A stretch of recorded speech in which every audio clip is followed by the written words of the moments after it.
Okay, let's say our La'asok B'divrei Torah blessing together. Baruch atah Adonai Eloheinu melech haolam asher yitzanu b'mitzvotav v'tzivanu la'asok b'divrei Torah. Praise to you, Lord our God, rule the universe, who's made us holy with your commandments and commanded us to busy ourselves with the words of Torah. So we are going to jump straight in with talking about adoption in the Bible, giving some examples thereof. So our first example is from the story of Jacob, Rachel, and Leah. Jacob, this is from the book of Genesis. Jacob had married both Rachel and Leah. They were sisters. He really only wanted to marry Rachel and was tricked into marrying her sister Leah. He was able to have kids with Leah pretty easily, but not with Rachel. So when Rachel realized that she wasn't able to have kids, she basically sought out a surrogate, an egg donation, an egg and womb donation, if you will, gestational carrier, through Bilhah, who was working for her. So Jacob had kids with Bilhah, but then Rachel assumed the naming rights. And then when Leah wasn't able to have kids, she did the same thing with Zilpah, who was working for her. So in some ways, that's sort of like adoption, not exactly, but sort of like adoption insofar as getting to choose the name, or at least the Hebrew name, as we will see. I'm going to go through all the examples and then I'll pause for questions. Jacob and Rachel did eventually have a son named Joseph, and Joseph had two sons named Ephraim and Manasseh. And when Jacob moved down to Egypt, when he was dying, he adopted Ephraim and Manasseh and said that they would count like his kids for the purposes of inheritance and eventually land division. So this would be an example of grandparent adoption, and also shows how adoption, a family with kids that adopts more kids, all the kids would then be considered people to whom the estate would pass on in civil law today. Moving right along, a few chapters later, we have Moses coming up on Passover eventually. We just read this a few weeks ago. So Moses cannot be kept by his birth mother, Yocheved, because his life would be in danger. So she puts him out for adoption, not knowing who's going to get him. And it happens to be Pharaoh's daughter. And through Moses' sister's efforts, Moses' mother is able to raise him for a few years, but then he goes to Pharaoh's daughter. And the text says she made him her son. So including giving him a name. So this would be one of the clearest examples of adoption that we have in the Bible. Now, she's not named in Exodus, but later on in the book of Chronicles, we see a reference to Bitya, the daughter of Pharaoh, and her kids. And there's no other mention of a daughter of Pharaoh who has a kid or more.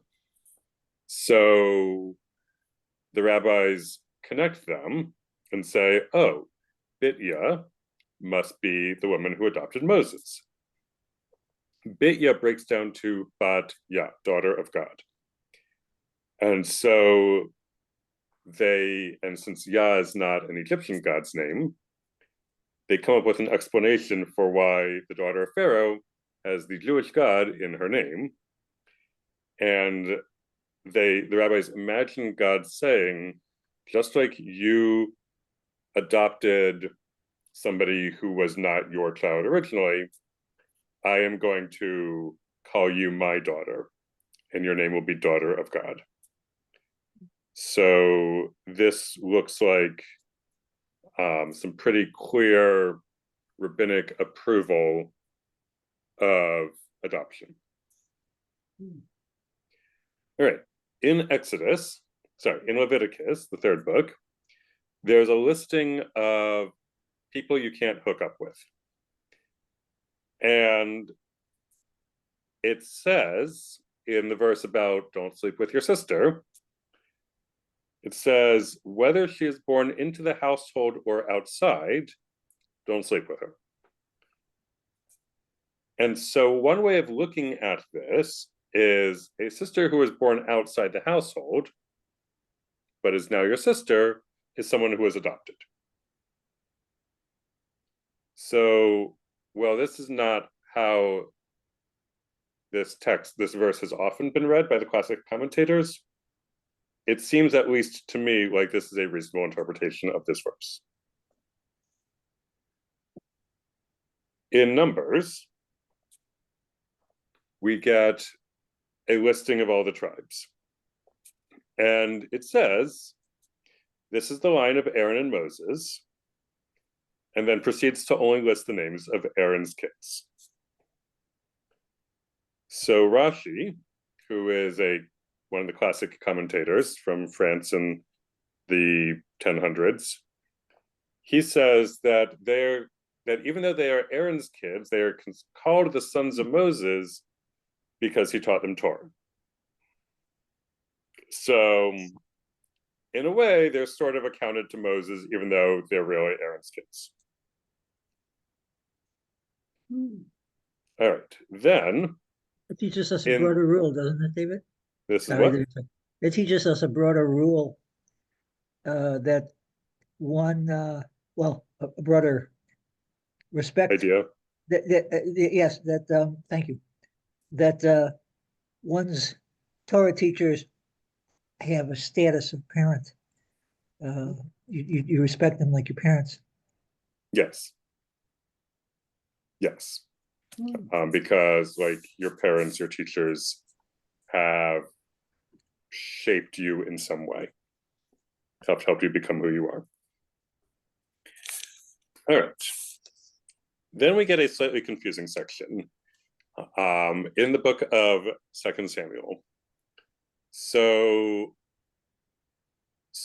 King Saul has two daughters, Merav and Michal. And in trying to get David killed by the Philistines, he promises first Merav to David, and then later Michal to David. Each time, if David goes out and kills a bunch of Philistines, under the hopes that this would then get David killed and remove him as a rival to the throne. So David and Michal later on have a disagreement, and they never make up. And the story ends with, so to her dying day, Michal, daughter of Saul, had no children. Fine. However, later on, there's a famine. And when David asks why there's a famine, he finds out that it has something to do with how Saul traded the Gibeonites and killed a bunch of them unfairly. And apparently the only thing that's going to make this better is if some of Saul's descendants are killed. Leaving aside all the issues in the story as just presented, David, according to the text, David decides that the descendants of Saul that are going to be killed will include the 5 sons of Michal that she bore to Adriel. So the problem here is it's not Michal who married Adriel. She did marry someone else, but that was a different. It's Michal's sister, Merav, who married Adriel. So, and as we just saw, Michal had no kids. And the rabbis are like, what gives? Did someone mess up here? And so the way that they understand it in the Talmud, and this becomes a key text for our topic, looking at adoption in Judaism, is that Meirav gave birth to the kids, she died, and then Michal raised them. And this says, she'll call her name to that with regard to anyone who raises an orphan in his house. The verse describes him as if he gave birth to him. So, handy way of solving that issue, and also gives us a key text. All right. Now, the reason that we're doing this topic this week is because Purim is coming. And we have, in the story of Esther, we find out that Esther's parents had died. And she was adopted by Mordechai, who is technically a cousin, but it seems that there's enough of a generation gap that effectively he's like an uncle, which is why sometimes he's described one way and sometimes he's described another way. So this is an example, or as far as we can tell, it's an example of single parent adoption. But this is our other best example of adoption in the Bible, because the text says so explicitly that Mordechai adopted her as his own daughter. So that's a bunch of stories all at once. What questions do you have? So David. Yeah. Abraham treated Lot, his nephew, almost as a father would treat a son. Wouldn't you consider that an adoption? Because really, once they left he seemed to really be a father to him the entire time.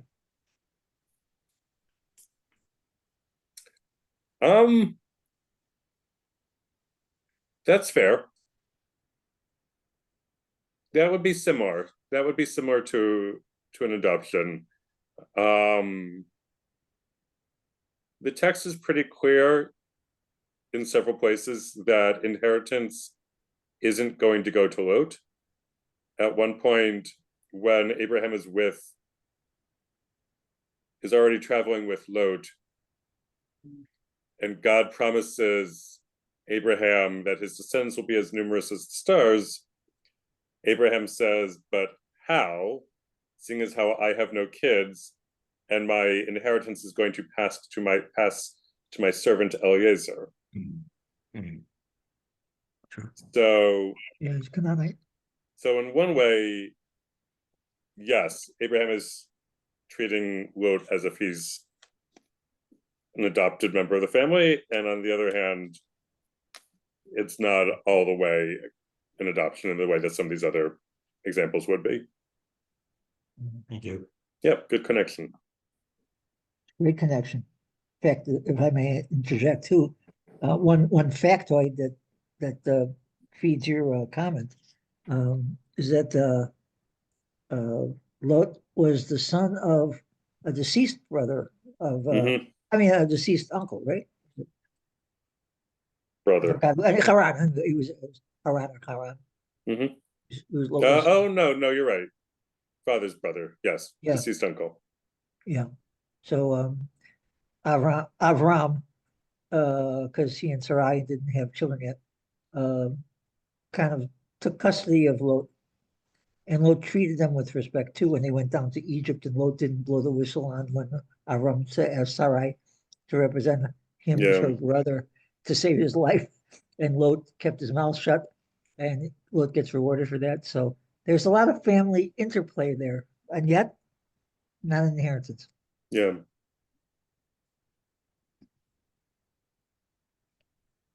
All right, other questions?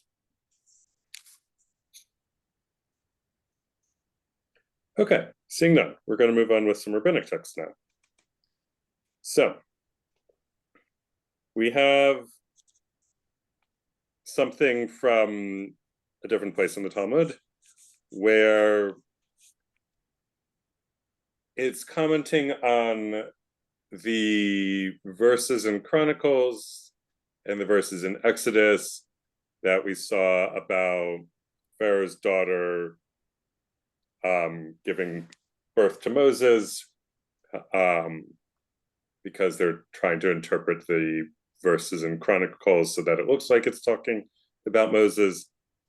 And so the question that is raised by the Talmud is, Pharaoh's daughter gave birth to Moses, but didn't she merely raise him? Rather, it is telling you that with regard to anyone who raises an orphan boy or girl in his house, the verse describes him credit as if he gave birth to him. So similar to what we saw already from Sanhedrin, but this is another one of those key texts.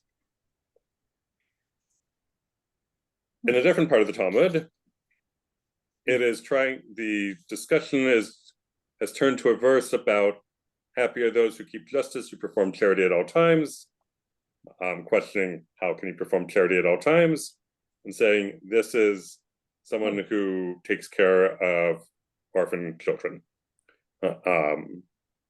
So if you've adopted a kid, you're basically performing charity at all times. There's a story in the Midrash that says, that imagines God showing Moses the storehouses of reward that are designed for the righteous. And one of those storehouses is specifically for people who raise orphans or those who need adoption. I'm going to move on to the next set of texts and then I'll stop for questions. All right, a few other texts that will come into our discussion later on. So we have God telling Adam and Eve, or at least the first humans, in Hebrew, peru or vu, be fruitful and multiply. So that's considered the first command. In Deuteronomy, we have in what we call the V'ahavtam, V'shinantam levanecha, you shall teach about the Shema, about Judaism, about however you want to interpret it, but teach to your children. Teach Jewish stuff in some way to your children. And then from Maimonides, we hear that anyone who adds a soul to the Jewish people is considered as if he built an entire world. And given that today, outside of Israel, most adoptions by Jews are of non-Jewish children, when conversion is included in this process, that would be adding a soul to the Jewish people. So this seems to be something that Maimonides would approve of. Okay, questions about these texts?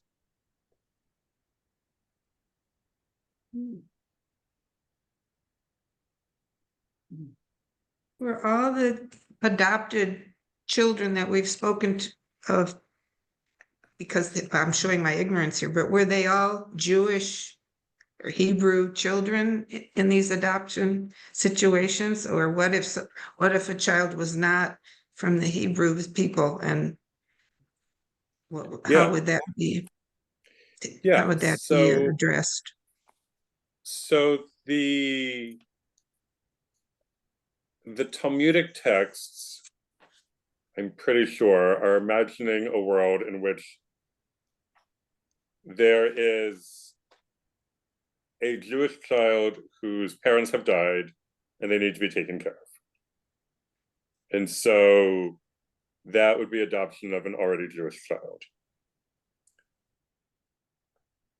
What we're going to look at now is the conversion process for what happens when you adopt a non-Jewish child, and how do you bring them into the Jewish community. So let's get into it. So first of all, how do we know if an adoptee requires conversion? So, if possible, the rabbi who's overseeing this conversion process should either directly or through the or through the adoptive parents check to see if there's any way of knowing whether the birth mother was Jewish. If it's clear that she was, great. We don't need to go through a conversion process. We can go straight to, if they have a Hebrew name already, wonderful, and if not, picking one and welcoming them into the family and the community. If you can't tell whether or not the birth mother was Jewish, then there is a principle in the Mishnah that says that you go by, actually a principle about adoption of children, that says that you go by the majority of the community.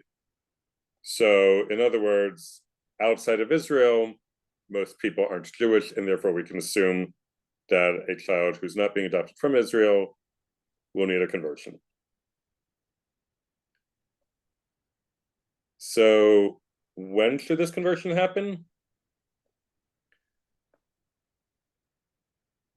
Ideally, after the legal process of adoption is completed, because until that process is completed in some states, and it's different by state, birth parents can change their mind and decide that they don't want the child to be adopted. And then if you've already started the process, it becomes more complicated. So wait till the legal process is done, if possible, but also do it as young as possible, given the first thing I said, because sometimes older children develop a fear of bodies of water. So you don't want that to be an issue. The steps of conversion are similar to the steps of the conversion process for anybody else. There's a ritual circumcision of male. There's an immersion in the mikveh regardless of gender, and acceptance of the commandments upon themselves. So the circumcision process is similar for babies who are born to Jewish parents, at least Jewish mothers, and babies who are not, or older people who are not, except that the blessings are a little bit different. So instead of the blessing that ends with L'hachniso bivrito shel Avraham Avinu, that God commanded us to enter this cloud into the covenant of Abraham, our ancestor, that's not actually something that was commanded when it comes to converts. There's no commandment, no mitzvah to make a convert. But instead, we say blessing limol et gerim, to circumcise male converts, because that was something that we were told to do once they've already become a convert, or decided to become a convert. And then there's also a slightly different blessing said after the circumcision. So the circumcision can happen when a boy is 8 days old, assuming ideally the legal process is done by that point, which would have to move pretty quickly. However, if the boy is 8 days old on Shabbat, whereas for a boy who was born to a Jewish mother, the bris, the circumcision, Brit Milah, would override Shabbat, and you could do it on Shabbat. In this case, you would not do it on Shabbat. And presumably everybody would also know that this is a conversionary circumcision, not one where the birth mother is Jewish. Anybody who is coming to this bris would presumably know that. If the boy was circumcised in the hospital, but not for Jewish purposes, then you do a hatafat dam, which is drawing a drop of blood, just like for other people who are converting to Judaism, other males or converting to Judaism. All right, questions about the circumcision part of the process? David? Yes. If I may jump ahead a few centuries, Mm-hmm. in today's way of doing things, what about the fact that if the father is Jewish and the mother is not, in some circles, many circles, the child is considered Jewish, in others it is not. Have you any comments to make about this? Yes, thank you for asking. So if the birth father is Jewish, and that can be ascertained for certain, and then even if the birth mother is not Jewish, in the Reform movement, this child would be considered Jewish, particularly if they were already being brought up Jewishly. So if you have an older child and the birth father was Jewish, the birth mother was not Jewish, the child was brought up Christian and then goes into the adoption process, then I am fairly certain that the Reform movement would say that this child would still need to go through a conversion process. Because it's not only about having a Jewish father, but about being brought up Jewish. If it is early enough in the process, if the child is very young and the birth father is Jewish, then the adoptive parents, if they are Reform, would not need to do a conversion process. However, they might choose to do so anyway to give the child more acceptance throughout life in other circles of Jews. Just to raise an issue that keeps coming to my mind. Yep, you're muted. You're muted. If a child has a Jewish father Mhm. and is raised Jewish, goes to bar mitzvah, continues going to synagogue and etc., and comes to the state of the marriage ceremony. When I came to be married, nobody asked me for any proof that I was born of a Jewish mother. Mhm. So if a man says he's Jewish, he was born of a Jewish father, he had a completely Jewish upbringing, is he going to be asked if he had a Jewish mother? Is there going to be a problem if after the wedding ceremony they find out he didn't have a Jewish mother? Where do we stand today with this mishigas? And by mishigas, I mean confusion. I don't mean anything else. Sure. So it depends what circles we're talking about. If a man has a Jewish father but not a Jewish mother and gets married, hopefully the person he's marrying is aware of which of his parents is Jewish. If not, that speaks to bigger issues in their marriage. So hopefully the person who he's marrying is okay with this. I mean, I guess it depends on if it's in a Reform circle, then I'm going to say nobody or almost nobody cares. They'll have a problem in Israel. They'll have a problem in Israel. There might be potential issues in a conservative or Orthodox situation if somebody finds out. If nobody finds out, then nobody knows. But if people find out, then they might be upset. Well, David, my cousin was marrying a girl, he's Jewish, Jewish mother, Jewish father, was marrying a girl who was living in Israel. She was from Belgium. And the rabbi in Israel would not marry them until my cousin Mark's rabbi, Orthodox rabbi in Chicago on Devon Avenue, would send a letter attesting to the fact that he was born of a Jewish mother. Or Yes. otherwise, he wouldn't marry them. Yep. That's in Israel. Mhm. I have a question, David. Yes.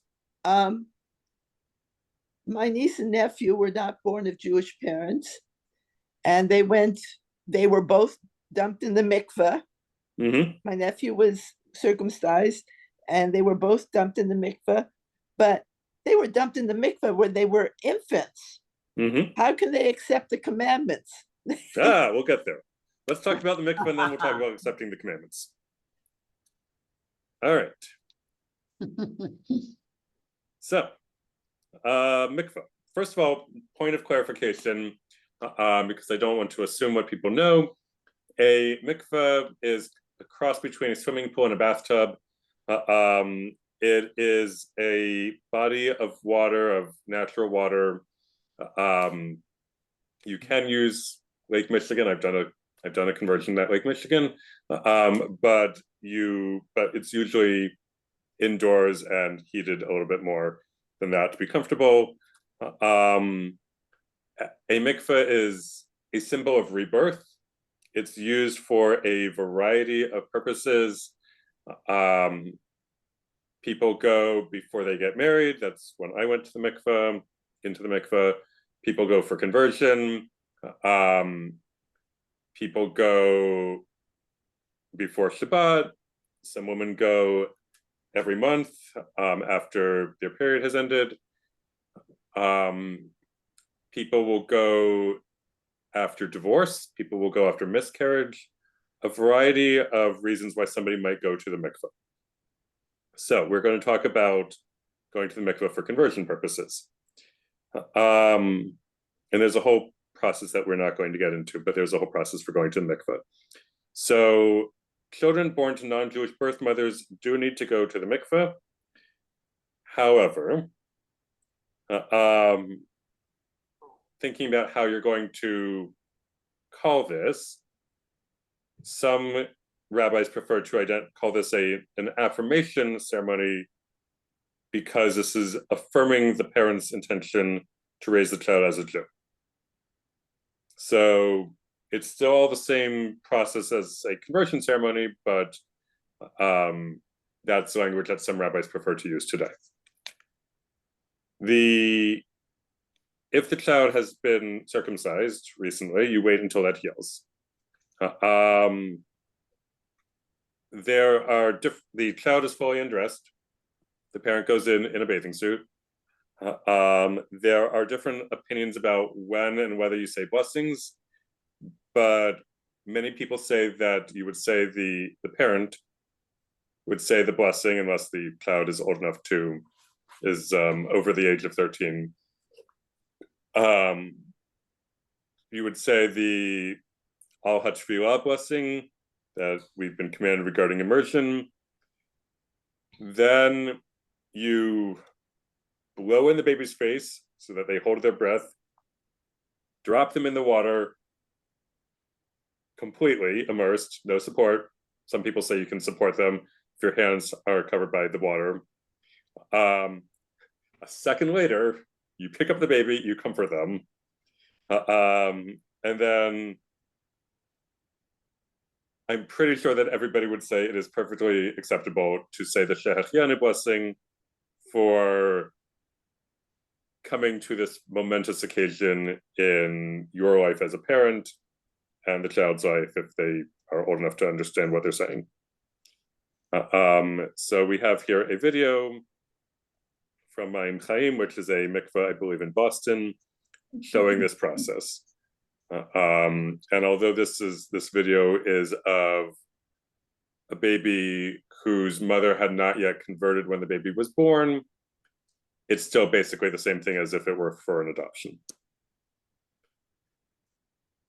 When adults are converted and go to the mikveh, there is a certificate for this. Some rabbis have started filling out a te'udat imutz. Imutz is the modern Hebrew word for adoption. There's no biblical Hebrew word. Imutz was first used in Israel in 1960. So here we have, you can see what the form looks like in Hebrew and English, and a slightly different version of it if the child is 13 and can fill it out for themselves. They have a whole section to do. All right. Questions about immersion?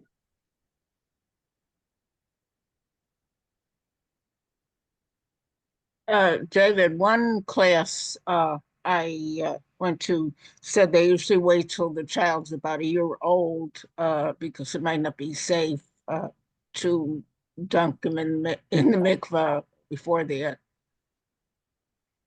Interesting. I suppose that you would want to check with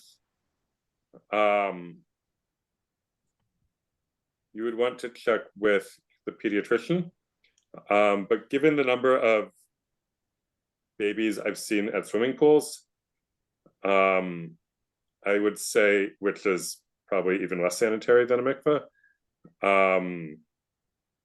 I would say it is probably safe to immerse a child in a mikveh for a minute. Well, not a minute, certainly not a minute, for a second or two. It is probably safe to do it much younger.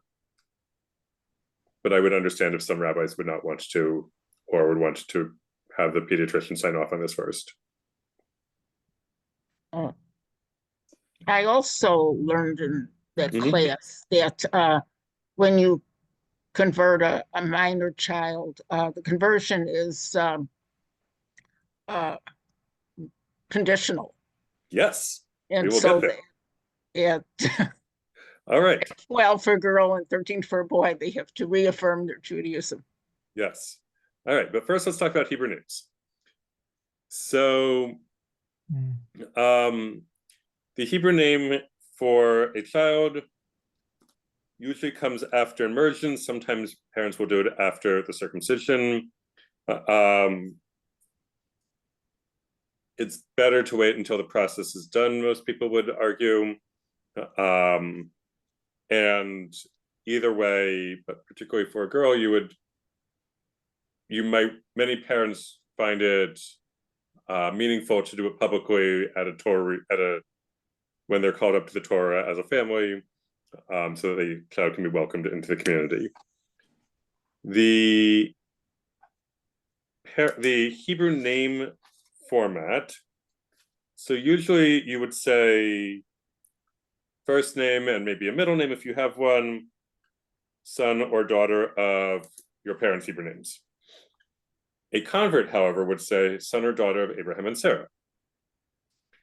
For adopted children, the Jewish texts are pretty clear that the adoptive parents, their Hebrew names can become part of the child's Hebrew names, per what we saw in the Talmud about anybody who adopts and raises a child is as if they gave birth to them.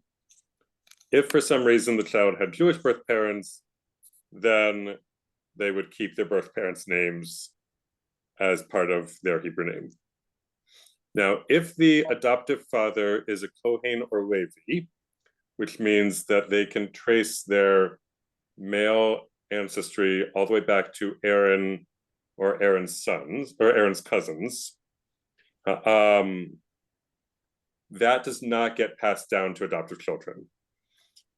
It is only through birth children. So the Hebrew name, so they would not be the child would not be a Kohen or a Levi, or a Bat Kohen or Bat Levi, the son or daughter of a Kohen or a Levi.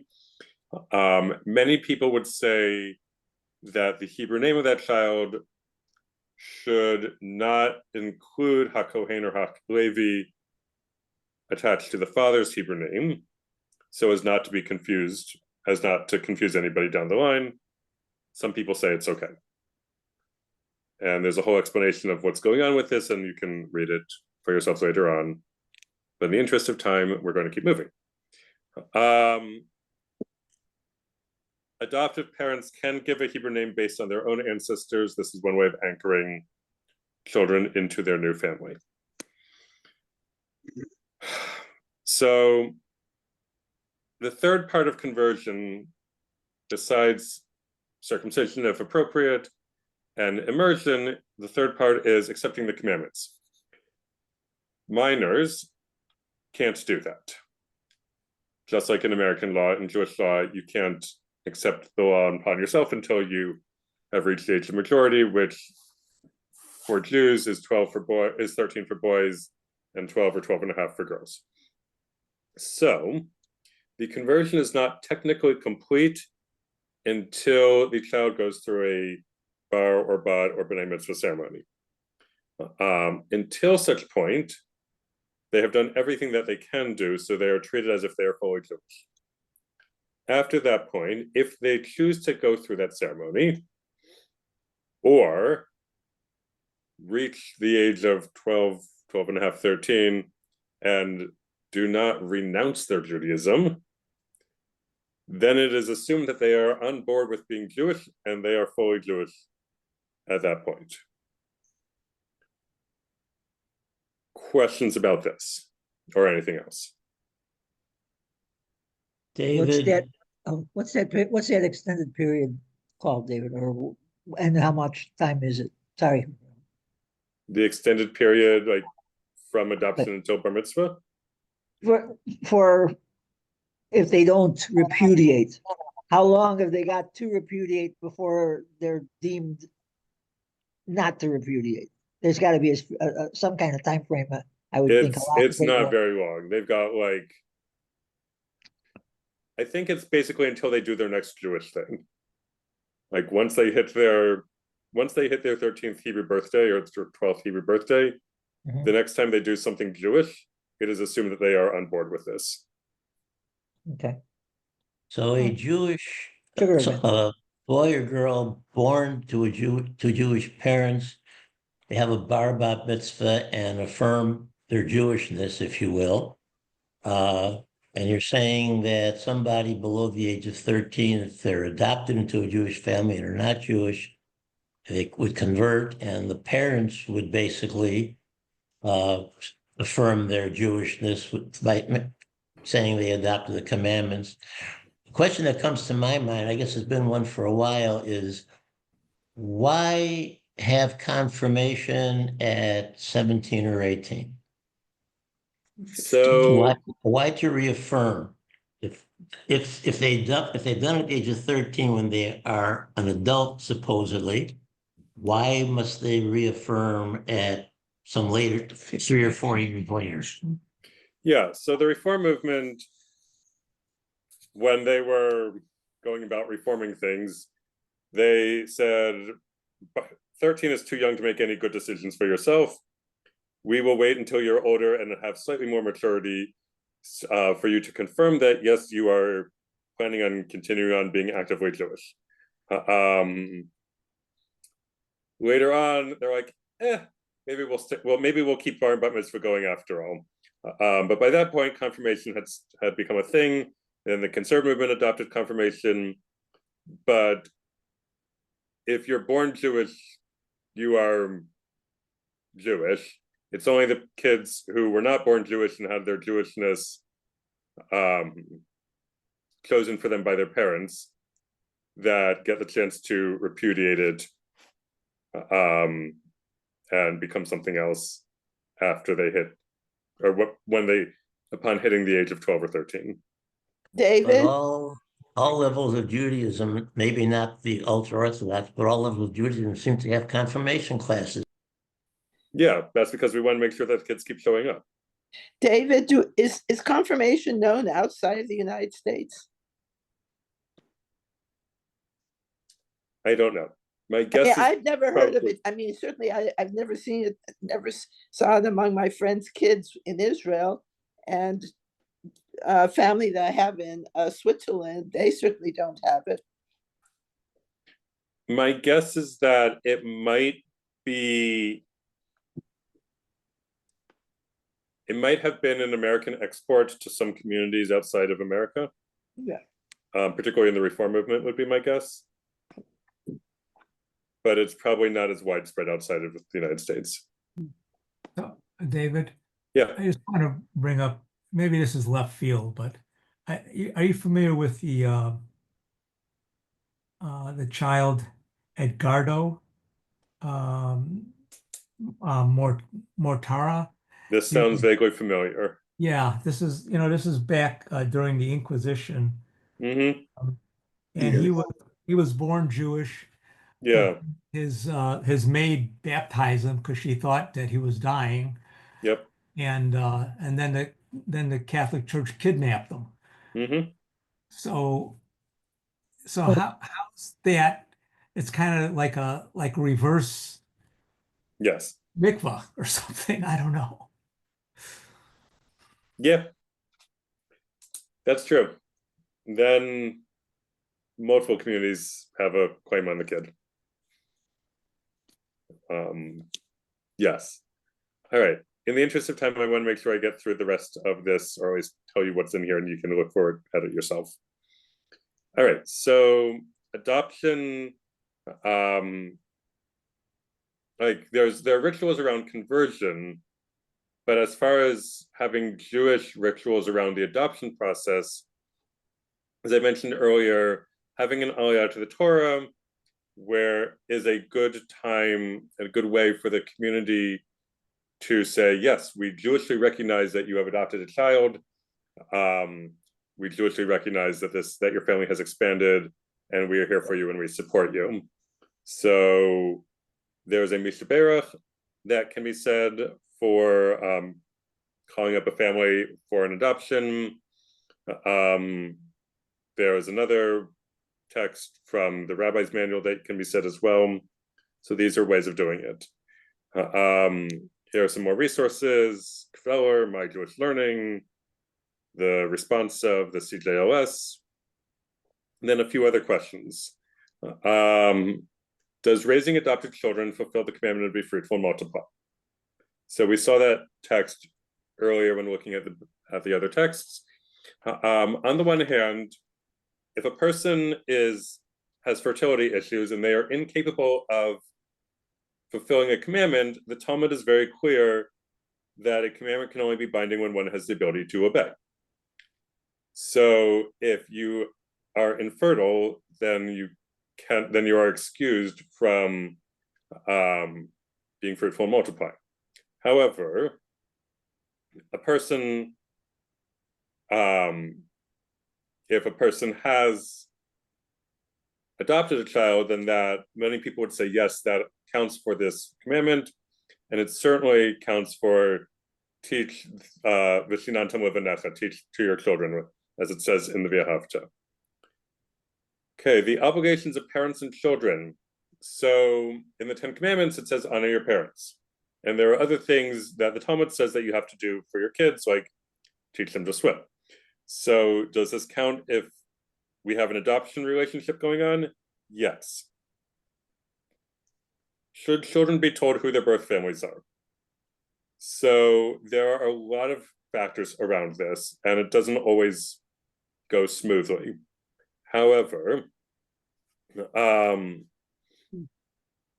it can be helpful to know because family genetic history has a lot to do with health and risk factors. And the Jewish value of Shmirat Haguf, taking care of the body, would argue that it is helpful to know these things so that you can take care of your body. So here's some more. There's a couple articles about this. And finally, surrogate mothers and gestational carriers, like we saw with Rachel and Leah. It is the birth mother who has to be Jewish. So if the surrogate is Jewish, then the child is Jewish.